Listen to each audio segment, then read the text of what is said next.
এমনি তো সবসময় ইমনের হয়ে হাজারটা কথা বলিস, আজকে নিজে দাদার হয়ে একটা কথা বলতে পারছিস না?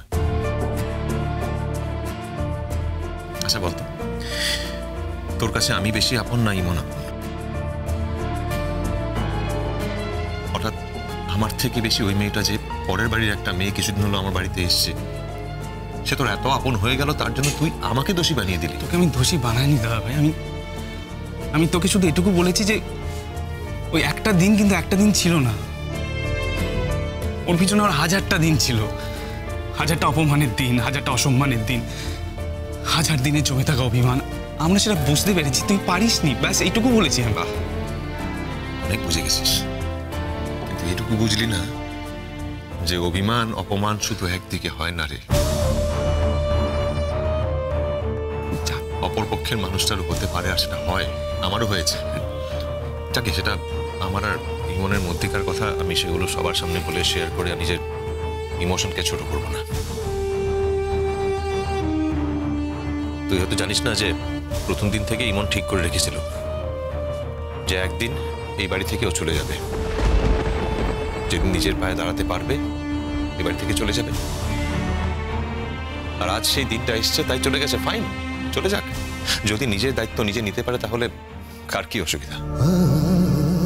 এমনিতেও এই বাড়িতে ইমনের অনেক শুভার্থী, শুধু এই বাড়ি কেন, অনিদা আছে, অনন্য স্যার আছেন, পিসিমণি আছে, তার থাকার জায়গারও অভাব হবে না।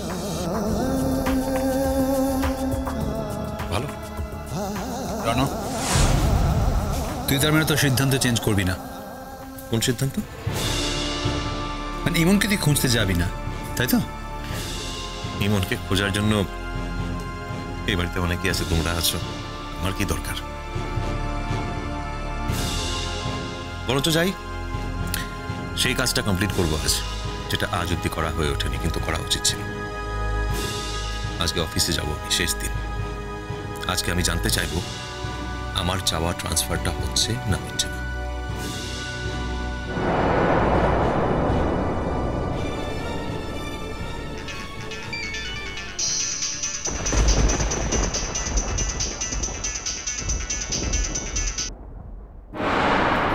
আচ্ছা বলছো?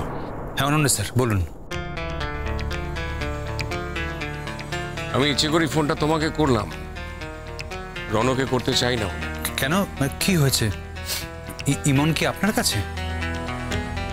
ইমন এখন আমাদের কারোর কাছে নেই, ইমন হসপিটালে। সেখান থেকে আদৌ আমাদের কারোর কাছে ফিরে আসবে কিনা সেটা বলা যাচ্ছে না। হোয়াট?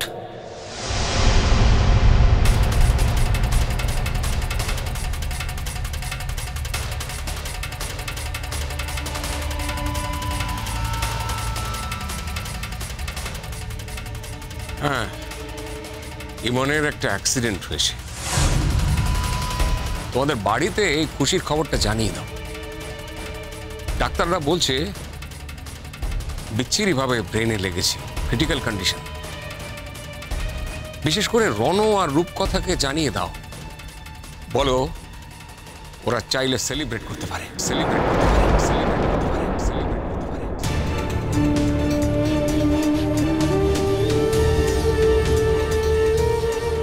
কি হয়েছে?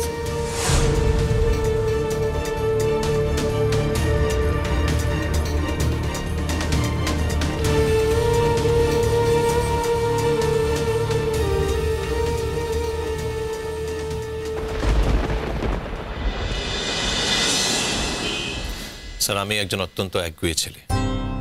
আপনি যদি শুধু আমার স্ত্রীর কথার উপরে ভরসা করে আমার ট্রান্সফারটা আটকে রাখেন, তাহলে হয় আমি মাসের পর মাস ছুটি নিয়ে বাড়িতে বসে থাকবো, না হলে আমি চাকরিটাই ছেড়ে দেবো। স্যার, তুমি এত পাগলামো করছো কেন বলো তো? কি হয়েছে তোমার?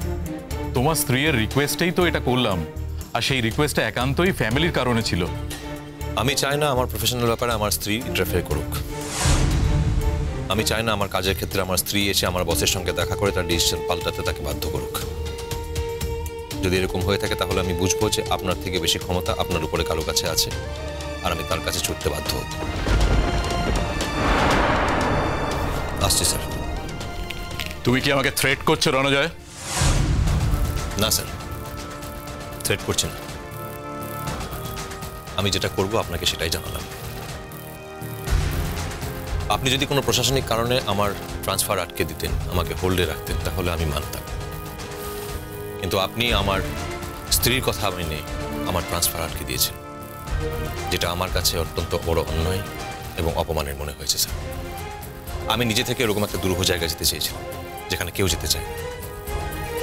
তখন আপনি আমাকে ওখানে প্লেস করেছিলেন আর বলেছিলেন আপনি আমার কথা মনে রাখবেন। কিন্তু ঠিক তার 2 দিন পরে শুধুমাত্র আমার ওয়াইফের কথাই বেস করে আপনি আমার ট্রান্সফার হোল্ড করে দিলেন। তার কারণ জানতে পারি স্যার? কে বলেছে তোমাকে যে তোমার ওয়াইফের কথার উপর ডিপেন্ড করে আমি তোমার ট্রান্সফারটা আটকে দিয়েছি? আপনি তাই করেছেন স্যার, কিন্তু আপনি যেটা করছেন সেটা সংবিধান বহির্ভূত। আপনি এরকম অন্যায় করতে পারেন না স্যার, আপনি ভুল করেছেন। তুমি কি এখানে আমাকে ভুল ঠিক সম্পর্কে উপদেশ দিতে এসছো রণজয়? আপনি আপনার জীবনে কি ঠিক করবেন কি ভুল করবেন তার দায় আপনার, তা নিয়ে আমার কিছু বলার নেই। কিন্তু আপনি আমাকে নিয়ে যে ভুলটা করেছেন আমি তা নিয়ে শুধু বলছি। আমার অপরাধ মার্জনা করবেন স্যার, এছাড়া আমার কিছু আর বলার নেই। বাই এনি মিনস আমি এই ট্রান্সফারটা চাই। তোমার সঙ্গে কি তোমার স্ত্রীর ঝগড়া হয়েছে? কি হয়েছে বলো তো? এটা আমার ব্যক্তিগত বিষয় স্যার, এই বিষয়ে প্রশ্ন করাটা আপনার এখতিয়ারের বাইরে। যেমন আপনার কোনো ব্যক্তিগত বিষয়ে আমি প্রশ্ন করার অধিকার রাখি না, তেমন আপনিও রাখতে পারেন না স্যার। আমরা প্রফেশনাল, কাজের জায়গা আপনি আমার বস, আমাদের প্রফেশনাল সম্পর্ক। তাছাড়া আপনার সঙ্গে আমার এমন কোনো সম্পর্ক এখনো তৈরি হয়নি যে কোনো ব্যক্তিগত প্রশ্ন আপনি আমাকে করতে পারেন বা আমি আপনাকে করতে পারি স্যার। রণজয়, আমি তোমাকে খুব স্নেহ করি, আর তার থেকে বোধহয় একটু বেশি করি ইমনকে। আজ মনে হচ্ছে সেই স্নেহটা ভুল, আমি সেটা ভুল করেছি।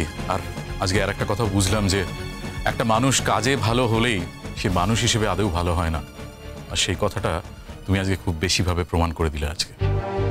অ্যাবসলিউটলি রাইট স্যার, আমি একদম ভালো মানুষ নই স্যার, আমি অত্যন্ত একজন খারাপ মানুষ। এখন দয়া করে আপনি আপনার অর্ডারটা রিভোক করুন, তা না হলে কিন্তু আমি মাসের পর মাস ছুটি নিয়ে বাড়িতে বসে থাকবো। আর যখন আমার হায়ার অথরিটি আমাকে জবাবদিহি করবে তখন আমি লিখিতভাবে সবিস্তারে সবকিছু জানাবো, শুধু আপনাকে নয় গোটা মহলকে জানাবো স্যার। তুমি কি পাগলামো করছো নাকি? No sir, I am perfectly all right. আমার উদ্যত্ত মার্জনা করবেন স্যার। হয়তো এটা আপনার চোখে আমার অপরাধ মনে হতে পারে, কিন্তু আমার চোখে এটা অত্যন্ত বড় অন্যায় এবং আমার এটা প্রতিবাদ। প্রতিবাদ তো প্রতিবাদই হয় স্যার, এর জন্য আমি অনেক দূর যেতে পারি। শোনো রণজয়, তোমার সমস্ত কথা শুনে আমার মনে হচ্ছে যে আমার একটা ভুল হয়ে গেছে। জাস্ট মেয়েটার অনুরোধেই আমি এই ব্যাপারটা করতে গিয়েছিলাম। এনিওয়ে, আমি সেটাকে চেঞ্জ করছি। স্যার একটা কথা জানতে ইচ্ছে করছে আমার। বলো। আপনি তো আমার স্ত্রীকে আমার সূত্রে চিনতেন স্যার, তাহলে তাকে দেওয়া একটা সামান্য কথা রাখার জন্য আপনি এত মরিয়া হয়ে উঠছেন কেন? কারণ পরিবৈশী আমার একটা মেয়ে ছিল। এনিওয়ে, তোমার সাথে তো আমি আর পার্সোনাল কথা কিছু বলবো না আজ থেকে। আজ থেকে আমাদের রিলেশনশিপটা এন্টায়ারলি ফর্মাল। আমি খুব ভুল করেছি আমার এইসব করে। আমি তোমার ট্রান্সফার অর্ডারটা করে দিচ্ছি।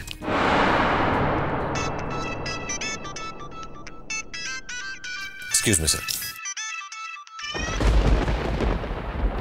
একটু পরে ফোন করো, আমি ব্যস্ত আছি। শোনো শোনো শোনো শোনো, একটা খবর শুনে রাখো। খবরটা শুনলে তোমার হয়তো নিজেকে আরো বেশি ব্যস্ত রাখতে ইচ্ছে করবে। কি হয়েছে তাড়াতাড়ি বলো, আমি এখন স্যারের চেম্বারে আছি। তোমার স্ত্রী মৃত্যুর সঙ্গে পাঞ্জা লড়ছে, আর এই লড়াইতে তোমার স্ত্রী না মৃত্যু কে জিতবে সেটা এখনই বলা যাচ্ছে না। হোয়াট? হ্যাঁ, শুনে রাখো, একটা মেয়েকে তুমি মৃত্যুর দিকে ঠেলে দিয়েছো। তোমার জন্য আজ ইমনের এই অবস্থা।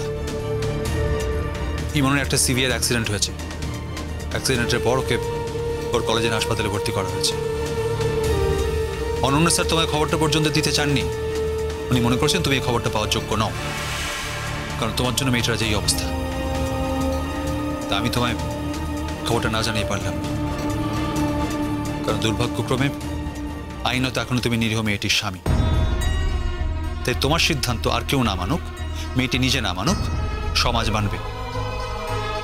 ইমনের একটা অপারেশন করা দরকার এক্ষুনি, আর তার জন্য তার হাজব্যান্ডের সইটা খুব প্রয়োজন। এবার সব শুনে আপনি ভেবে দেখুন, আপনি এক্ষুনি আসতে পারবেন নাকি নিজের কাজে আরো বেশি ব্যস্ত হয়ে পড়বেন। তবে একটা কথা জানবেন, আপনার আশা না আসার উপর নির্ভর করছে আপনি ইমনের বাঁচা মরা। ইমনের কিচ্ছু হবে না দাদা ভাই, ইমনের কিচ্ছু হতে পারে না, কিছু না। এই শোন শোন, এসব না সিনেমা টিনেমায় হয়, হ্যাঁ? বাস্তবে এগুলো দেখা যায় না। তোর কথাটা সিনেমার ডায়লগের মতো শোনাচ্ছে। আর যাই কর না কেন, এই সময়ে অন্তত সিনেমার ডায়লগ দিস না। রাখছি। কুসুম দোলা কুসুম